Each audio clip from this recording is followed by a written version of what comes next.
তো বালিশের দক্ষিণে টেকনাবাড়ি গ্রামের বাড়ি। সাধারণ মধ্যবিত্ত ফ্যামিলি বলতে যা বোঝায় তাই, তার বাইরে কিছুই না। আপনারা এখানে যারা এসেছেন আপনারা আমার সাথে অনেকেই রিলেট করবেন। দেখুন মানে মাঠে ঘাটে দৌড়ি, খেলাধুলো, কাদা জলে ভেজা, কাদা মাখা, এইসবই ছিল আমাদের জীবনযাত্রা। তো ছোটবেলাটা ওইরকম ভাবে কেটেছে এবং সবসময় একটা স্বপ্ন থাকতো যে লাইফে কিছু করবো, এই লাইফে কিছু করবো, এই স্বপ্নটাই সবসময় দাঁড়িয়ে বেড়াতো বলি। ছোটবেলায় যখন স্কুলে পড়তাম তখন টিউশন পড়াতাম, যখন কলেজে পড়তাম তখন টিউশনের পাশাপাশি আরো কিছু বিজনেস করতাম, আবার যখন চাকরি করলাম তখন চাকরির পাশাপাশি আরো কি করে আরো কয়েকটা চাকরি করা যায় সেই ধান্দায় ছিল। তারপরে লাইফে একটা কিছু করবো এটা ঠিক ছিল, কিন্তু একটা জিনিস দেখুন, সবাই তো সবকিছু করতেই পারে, কিন্তু আসল উদ্দেশ্য যা হয় বড় হলে চাকরি করবো, চাকরি করে তারপর ভাবে সিলেট ফুটে অফিস যাবো। এবং তাই একটা সময় চাকরি করতাম, এমন চাকরি করতাম ভাবুন সেই চাকরির পয়সায় মনে হতো যে একটু কম পড়ে যাচ্ছে, আরো চাই, যার জন্য একটা চাকরিতে নয় দুটো চাকরি করতাম। আমি দিনে একটা চাকরি করতাম সিনিয়র সেক্রেটারি হিসেবে, সন্ধ্যেবেলা হোটেল ম্যানেজমেন্টে ডিগ্রি ফিগ্রি করে দুটো এসি রেস্টুরেন্টের ম্যানেজার, রাত 12টার সময় বাড়ি ফিরতাম, বাকি পড়ে যেত সকালবেলার সময়। কম বুদ্ধিমান নই, সকালবেলার সময়টা ছেড়ে দেবো কেন? গ্রাজুয়েশন লেভেল পর্যন্ত টিউশন পড়াতাম। তারপরে সকাল 7টা থেকে দিন শুরু হতো, একটা মানুষ দম দেওয়া প্রতিটার মতো চলতাম, কেন? উপার্জনের জন্য। যতই বড় স্বপ্ন থাকুক আর যাই কিছু থাকুক, আসল উদ্দেশ্য কিন্তু কি? টাকা। এবং বেসিক্যালি আমরা যে সময় বিজনেসটা শোনার সৌভাগ্য হয় সেই সময় আমার একটা হেলথ চ্যালেঞ্জ হয়। আপনারা জানেন সেই ডিজিজটার নাম হচ্ছে হাঁপানি। আমার ওই হাঁপানিতে আমি আক্রান্ত হই। 4-5 বছর ভোগার পরে এই আজকের যে অপরচুনিটি শেয়ার করবো তার একটা মানে কি বলবো, প্রধান মেরুদণ্ড, একটা প্রোডাক্টের একটা পার্ট। সেই প্রোডাক্টের কিছু সন্ধান পেয়েছিলাম, আমাকে বলা হয়েছিল যে এই প্রোডাক্টগুলো খেলে ভালো থাকা যাবে, আরো অনেকে ভালো রাখা যাবে। তো আমি ভালো রাখা যাবে না, পরে আগে ভালো থাকা যায় কিনা সত্যিকারে দেখি। সেই দেখার জন্য প্রোডাক্ট খাওয়া, আর প্রোডাক্ট খেয়ে যখন ভালো রেজাল্ট পেয়েছিলাম তখন আমরা সিদ্ধান্ত নিয়েছিলাম বিজনেসটা করবো, যে বিজনেস অপরচুনিটি আছে আপনাদের সামনে শেয়ার করবো। একটা কথা দেখুন, আজকে সকালবেলা উঠে আপনারা এখানে যারা নতুন মানুষ আছেন, একবার প্রথমবার শুনছেন, একটু হাত তুলবেন, একদম প্রথমবার শুনছেন। সকালবেলা উঠে দাঁত বেঁধেছেন? আপনার বাড়িতে আজকে সারাদিনে বা এক সপ্তাহে কাপড় কাচা হয়েছে? এক সপ্তাহে কাপড় কাচেন না? কাপড় কাচা হয় না? এখানে থাকুন, কাপড় কাচতে হয় না? আমি সেটাই জিজ্ঞেস করলাম, কমন কোশ্চেন। এমন মানে আমার এমন ইন্টেলিজেন্স নেই যে আপনাকে বিয়ে করে ফেলানো, বুঝছেন তো? আমি সিম্পল। হ্যাঁ, আপনার বাড়িতে কয়েক মাসের মধ্যে আজকে কালকে যে খাওয়া দাওয়া করেছেন, বাসন ধুয়েছেন, সাবান ব্যবহার করে ধুয়েছেন না জল দিয়ে রেখে দিয়েছেন?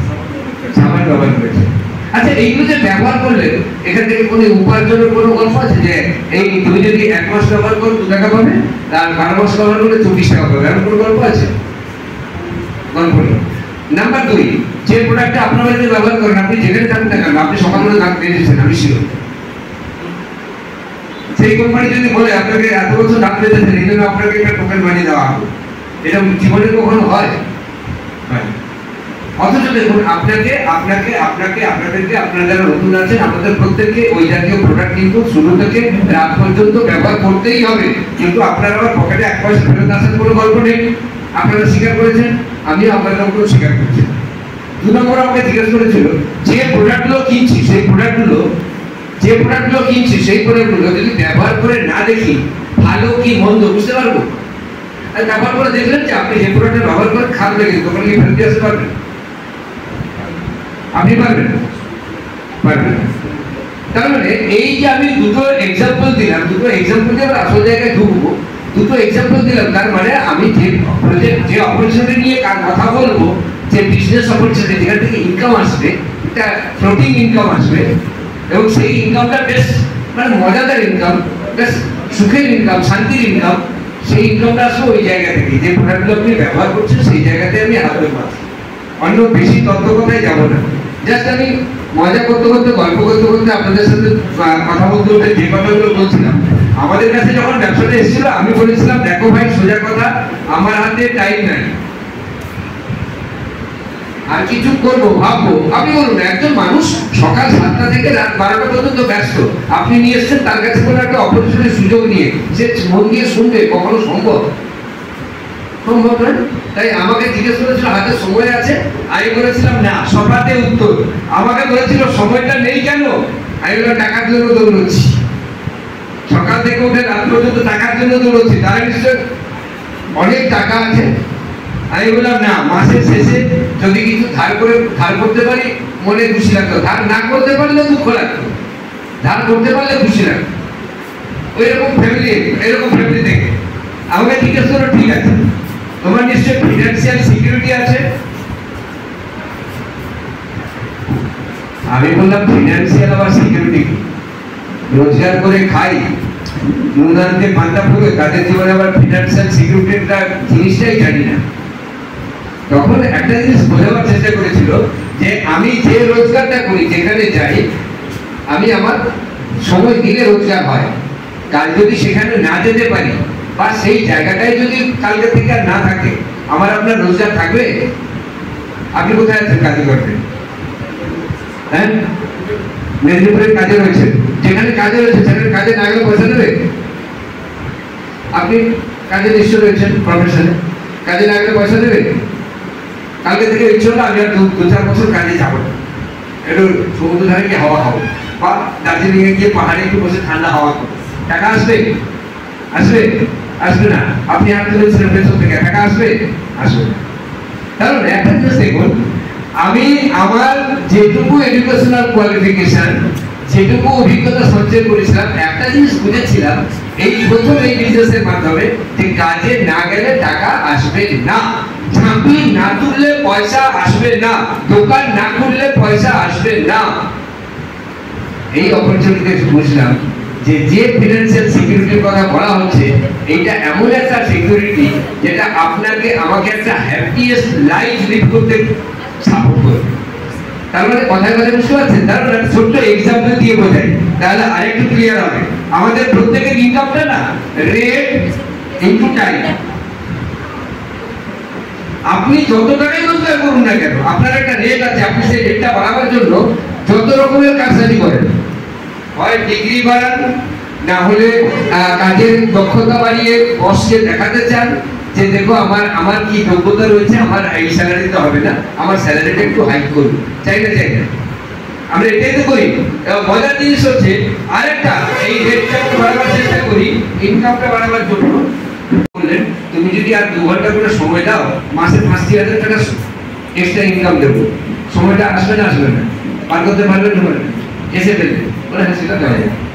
কারণ কি আমার ক্ষেত্রেও ঠিক তাই ঘটনা ঘটেছিল। এবং একটা জিনিস দেখুন, আমরা প্রত্যেকেই সময় দিতে চাই বেশি, আর রেট বাড়াতে চেয়ে বাড়িয়ে ইনকাম বাড়াতে চাই, একটাই লক্ষ্য, আমার ইনকামটা বাড়বে। সহজ কথা একটু সহজভাবে বোঝাবার চেষ্টা করছি, কিন্তু একটা মজার জিনিস এই অপরচুনিটির মধ্যে জানতে পারলাম, কালকে যদি আমার আপনার রেটটা 0 হয়ে যায়, রেটটা 0 হয়ে যায় কিভাবে হবে? এই যে বললাম, কালকে থেকে আমি যদি ইলেকটিভ হয়ে যাই, কাজে যেতে না পারি, তাহলে আমার রেটটা 0 হবে। আমি যত টাকা চাকরি করি না কেন, আমার মিসেসকে ডেকে বলবো না তুমি এসে মাসে মাসে স্যালারিটা নিয়ে যাও, বলবে না? আমি যদি বড় ডাক্তার হই, আমার জায়গায় আমার মিসেসকে বলবো আমি কাঁচি চালিয়ে দেবো, ওরা কাঁচি চালাতেই পারবে, প্রায় যাবে, সরকার আসবে না, তো ন্যাচারালি টাকা আসবে না। এটা একটা রিজন। 2 নম্বর হচ্ছে টাইম যদি 0 হয়ে যায়। আমার প্রশ্ন ছিল টাইম 0 হয় কি করে? একটা মজার জিনিস দেখুন, সময় শূন্য হয় তখনই যদি আমি লোকটা সুস্থ সবল খেতে অফিস গেলাম, ফিরলাম না, একটা প্রাণী দেহ, তাহলে আমার সময়টা 0 হলো না? হলো না। আমি লোকটা খুব বিজি, সকাল 7টা থেকে রাত 12টা পর্যন্ত খুব বিজি, কিন্তু আমার সময়টা কালকে থেকে নেই, তার মানে ইনকাম ইকুয়াল টু কি হবে? ইনকাম বলে কোনো বস্তু থাকবে? আমি আমাকে দিয়ে एग्जांपल দিলে আপনারা ফিল করতে পারবেন। তার মানে ইনকাম ইকুয়াল টু যে কোনো একটা কম্পোনেন্ট যদি 0 হয়, তাহলে income equal to big 0। Am I right? আমি ঠিক কথা বলছি? আশা করি বোঝাতে পারছি। যে তথ্যটা আমি আপনাদের সামনে দাঁড় করাবার চেষ্টা করছি, এটা থেকে বলুন সেটাতেই, তার মানে একটা জিনিস বোঝা গেল, এটাই হচ্ছে অ্যাকচুয়ালি ফিনান্সিয়াল সিকিউরিটি। এটাই হচ্ছে অ্যাকচুয়ালি ফিনান্সিয়াল সিকিউরিটি। তারপরে জিজ্ঞেস আমাকে যখন জিজ্ঞেস করে না এত কিছু জানার পরে উত্তর এলো মুখ থেকে, না আমার ফিনান্সিয়াল সিকিউরিটি নেই। নেক্সট আমাকে বলা হয়েছিল বেড়াতে ভালো লাগে না, হ্যাঁ। আমাকে জিজ্ঞেস করে বেড়াতে গেলে কোথায় বেড়াতে যাও, আপনার কি মনে হয়? দুটো চাকরি করে অনেক জায়গাতে বেড়াতে যাওয়ার কথা, কি মনে হয়? তাই তো হওয়া উচিত। আমি আবার মিসেসকে নিয়ে তার বাপের বাড়ি নিয়ে যেতাম। শঙ্কর পরিবারের পাশের মানে লক্ষ্মীপুর গ্রামের তার বাপের বাড়ি, আর আমার বাড়ি ট্যাংরাবাড়ি। ট্যাংরাবাড়ি থেকে বাপের বাড়ি যেতে হতো না, থাকি কলকাতা। চাকরি সূত্রে কলকাতায় থাকতাম, তাই কলকাতা থেকে যখনই সে বলতো অনেকদিন বেড়াতে যাওয়া হয়নি, বাড়ির বাইরে বেরোতে পারি না, তুমি সেই সকাল 7টা থেকে বেরিয়ে যান, অনেকদিন তোমার বাপের বাড়ি যাওয়া হয় না। সে তৈরি করে নাচতো, আমি ওকে নিয়ে যেতাম। কেন কেন? এইটা হচ্ছে কোশ্চেন মার্ক। কেন? ওখানে গেলে আমার খাওয়া খরচা, শ্বশুর বাড়িতে থাকলে হোটেল খরচাটা ছিল। কি বুদ্ধি মানুষের আছে, টেকনিক্যালি কিভাবে ম্যানিপুলেট করতে হয় বাস্তব সিচুয়েশন, ওইটাই আমার ভেতরে ভালো ছিল। এখন ফিল করি। কিন্তু বিজনেস আমাকে জিজ্ঞেস করা হয়েছিল ওয়ার্ল্ড ট্যুর যদি বেড়াতে সত্যিই ভালো লাগে, বিদেশ ভ্রমণ হলে কেমন হবে? আমি বলতাম বেশ ভালো হবে, কিন্তু সেটা দেখাটা এখন পাও। যে বয়সে ব্যবসাটা হাতে পেয়েছিলাম তখন আমি বেরোছিলাম, কারণ আমি 17 বছর চাকরি করেছি, 17 ইয়ার্স। হ্যাঁ, তো ন্যাচারালি আমাকে জিজ্ঞেস করলো, আমি তখন বললাম শ্বশুর বাড়ি জিন্দাবাদ। এখান থেকে বললো এই অপরচুনিটির মাধ্যমে এটাও পাওয়া যাবে। আমি আপনাদের এই যে নেই নেই নেই নেই এই যে কথাগুলো বললাম, রিজনগুলো দেখালাম কেন? অনেস্টলি বলুন তো, এগুলো সবগুলোই যদি আমার আপনার লাইফে সারা জীবন দৌড়দৌড়ি করে সবই যদি ন্যায়ের খাতায় নাম থাকে সেটা ভালো, না সবগুলোর পাশে যদি হ্যাঁ থাকতো সেটা ভালো? কোনটা ভালো? হ্যালো, হ্যাঁ থাকলে ভালো না? না হ্যাঁ থাকলে ভালো। ভালো তো? হ্যাঁ থাকলে ভালো। তাহলে আমি এবার আসুন, হ্যাঁ থাকলে যদি ভালো হয় তাহলে আমি কি করতে পারি? আমাকে বুঝতে হবে যে আমি যে কাজটাই করি না কেন আমাকে একটা জিনিস বুঝতে হবে যে আমি সেই কাজের ভেতর দিয়ে আমি আলটিমেটলি কি চাইছি। এই যে বললেন আমি হ্যাঁ চাই, আপনিও একমত হ্যাঁ চাই, এরকম স্বপ্ন সুন্দর জীবন চাই, তাই তো? পেছনে যিনি আছেন তাই বলছি তো। এবার মজার জিনিস দেখবো, আপনাদের আমি জাস্ট 5টা বয়সের বোর্ডের ছবি আঁকবো এখানে।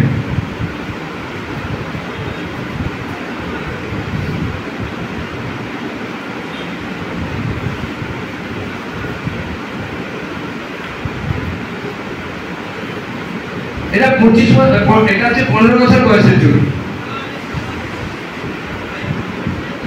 15, 25, 35, 45, 55।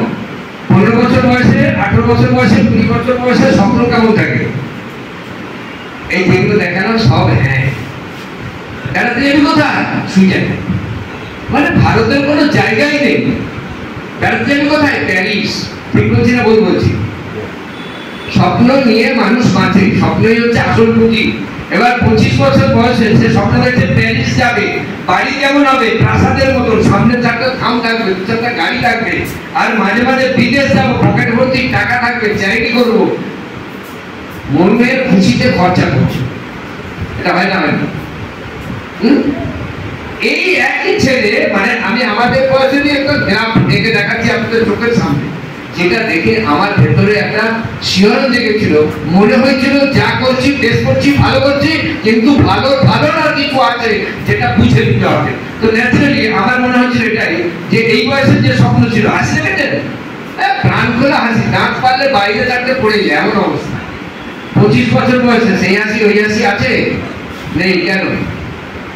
25 বছর বয়সে ওই হাসি নেই, কারণ কত ধানে কত চাল, কত গমে কত আটা, মোটামুটি বোঝা শুরু হতে শুরু করে দিয়েছে। কিছু একটা হলেই হয়। 22-24 বছর বয়স হয়ে গেছে, এবার যদি কিছু একটা না হয়, আর কিছু হোক না, বউ তো জুটবে না। তো ন্যাচারালি কিছু একটা হওয়া দরকার। তাই এই বয়স থেকে যখন 35-এ যায়, দেখুন হাসি কান্না সমান। কত ধানে কত চাল, কত গমে কত আটা, কত চিকেনে কত চাউমিন, পরিষ্কার। এই 35 থেকে 45 বয়সটা হচ্ছে খুব মজার বয়স। যা এখানে ছিল স্বপ্ন প্যারিস যাবে, এখানে এসে বলে দীপুদা, দীঘা, পুরী, দার্জিলিং, এর বেশি আর কিছু না। এখানে বলেছিল প্রাসাদের মতো বাড়ি হবে, এখানে এসে বলে 2 কামরা ফ্ল্যাট, এই বেশ ভালো আছে। এখানে বলেছিল কোথায় যাবে, দীঘা দার্জিলিং, এখানে স্বপ্ন রঙিন জীবন করবে। এইখানে এসে আমরা তখন কি বুঝে বলতো, কোন কথাটা বেশি মূল্য দিই? আয় বুঝে বাবা ব্যয় করো, আয় বুঝে ব্যয় করো। এই আজকে অপরচুনিটি দেখাবো, ব্যয় বুঝে কিভাবে আমি আয় করবো। আপনারা খুব পছন্দের মোবাইল, আপনার পছন্দ খুব সুন্দর একটা মোবাইল আপনি চাইছেন, যার দামটা আজকের দিনে মেবি 50,000 টাকা, কিন্তু ওইটা আপনার পছন্দ, কিন্তু আপনার ইনকামটা সেই লেভেলের কেনার মতন জায়গায় নেই। আপনি তখন মনে মনে প্ল্যানিং করবেন না যে ওইটা যদি পছন্দ হয় তাহলে কি প্ল্যানিং করে ওইটা নিতে পারি, এরকম প্ল্যানিং আমরা করি না। ঠিক একই রকম ভাবে এই 35 থেকে 45 যখন এলাম তখন বুঝলাম যে লাইফটা কি। আর 55 ক্লাসে আসতে তো ভুলেই গেছি, টেনশন নেই দেখে কুকুরিতে টেনশনে আগুন। গ্রামটা দেখছে, যারা একটু মানে 35-এর উপরে আছেন তারা হারে হারে টের পাচ্ছেন।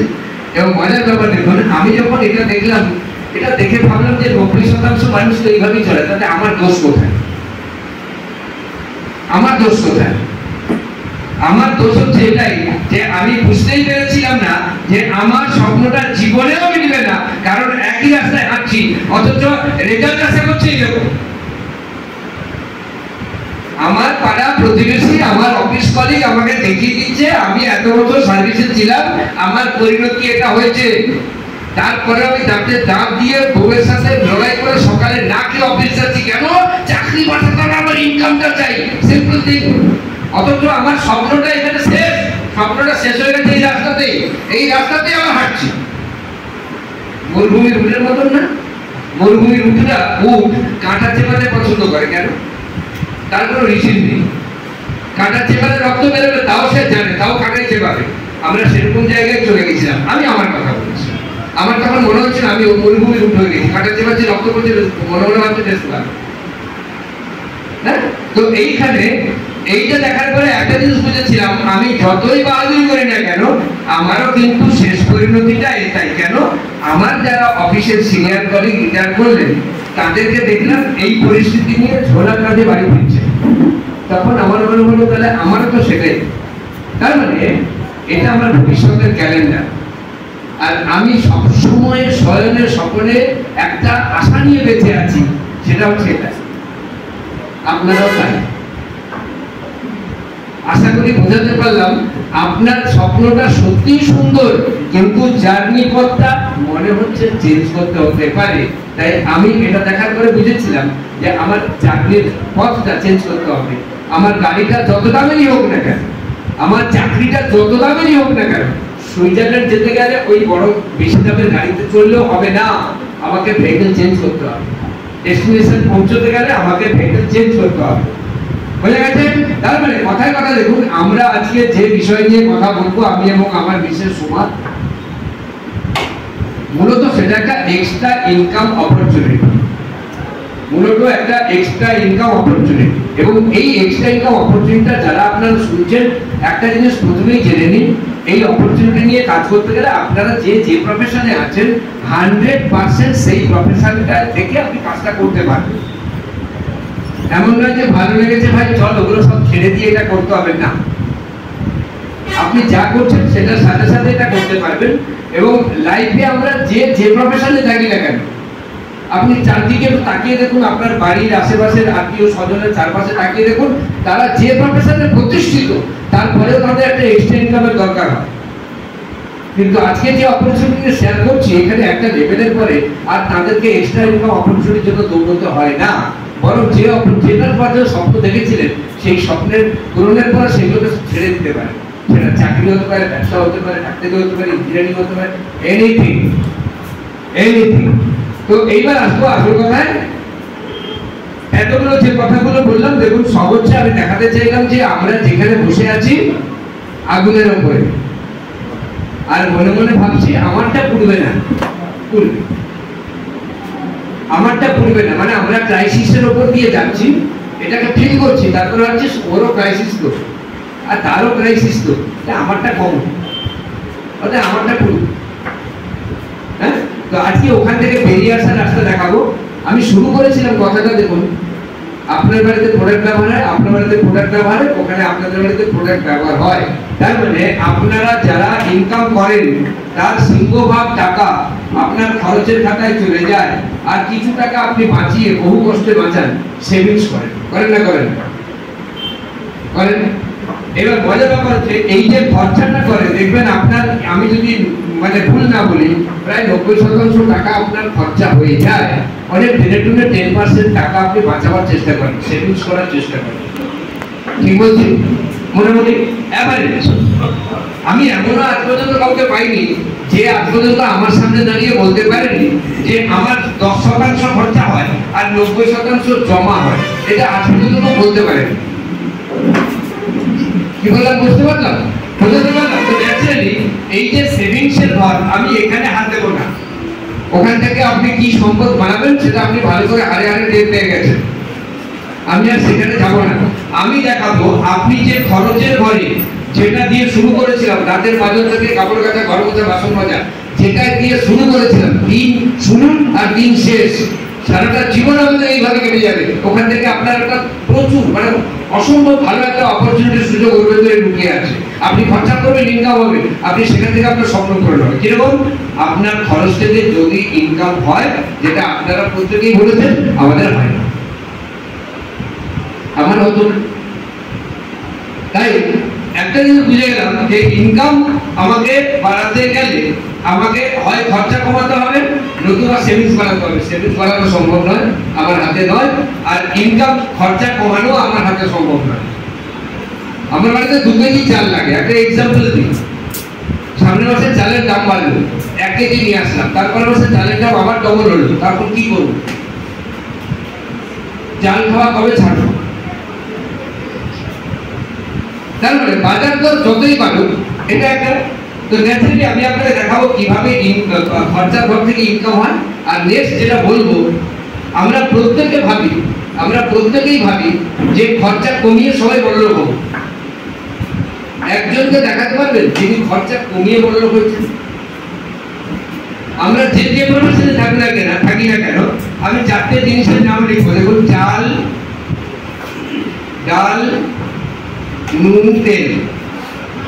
যে চালের দাম 2 বছর আগে 25 টাকা ছিল, আজ সেই চালের দাম কত?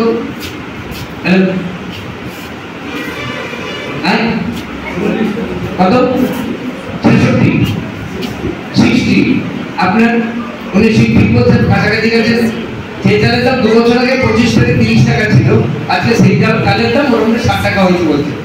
মোটামুটি অ্যাভারেজ তাই বলছে।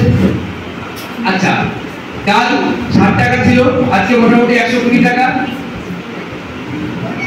নুন 30 টাকা ছিল, নুন ছিল 8 টাকা থেকে 10 টাকা, আজকে 30 টাকা। তেল 60 টাকা ছিল, আজকে 120 টাকা। যে হিসেবটা লিখলাম, আমি কি কিছু মনগড়া লিখলাম না বাহাদুর মানে কমিয়ে লিখেছি না বাড়িয়ে লিখেছি? ঠিক আছে, আপনি বলছেন ঠিক আছে। আচ্ছা, পেছনে যারা শুনছিলেন এই হিসেবটা ঠিক আছে? মাথায় এমনি টেনে দিচ্ছেন না তো? দেখুন, একটা মজার কথা বলি, আপনিও সার্ভিসে আছেন, আপনারাও সার্ভিসে আছেন, যারা চাকরি জীবনে আছেন, আপনারা একবার এবার এখানে হাত দিয়ে বলুন, বিগত 2 বছর পরে আপনার 2 বছর আগে যে বেতন ছিল আজকে ডবল হয়েছে তো? হ্যালো, আমাকে উত্তর দিতে হবে না। ডবল হয়নি? আমার হতো না। আমি এটুকু এখান থেকে বোঝার চেষ্টা করেছিলাম যে আমরা যে খরচাটা করি সেটা 2 বছর বা 3 বছর পরে ডবল হবে। আমার আয়ত্তে আছে আটকাবার, আমার আটকাবার আয়ত্তে নেই। খরচ তো ডবল হবেই, আমার ইনকাম ডবল হচ্ছে না। কেন? আমি একটা প্রফেশনে ঢুকে পড়েছি, সেই প্রফেশনের নিয়মকানুন অনুযায়ী আমাকে চলতে হবে, আমাকে এগিয়ে যেতে হবে। তো ন্যাচারালি আমি এটাই দেখাবো। তার মানে কি, এটা একটা ভয়াবহ সিচুয়েশন যে দাম বাড়ছে অথচ আমার ইনকাম বাড়ছে না, অথচ আমি মনের আনন্দে সকালে উঠে চাকরি দিয়ে। আমি দেখাবো কিভাবে এই খরচা থেকে আপনি ইনকাম করতে পারেন।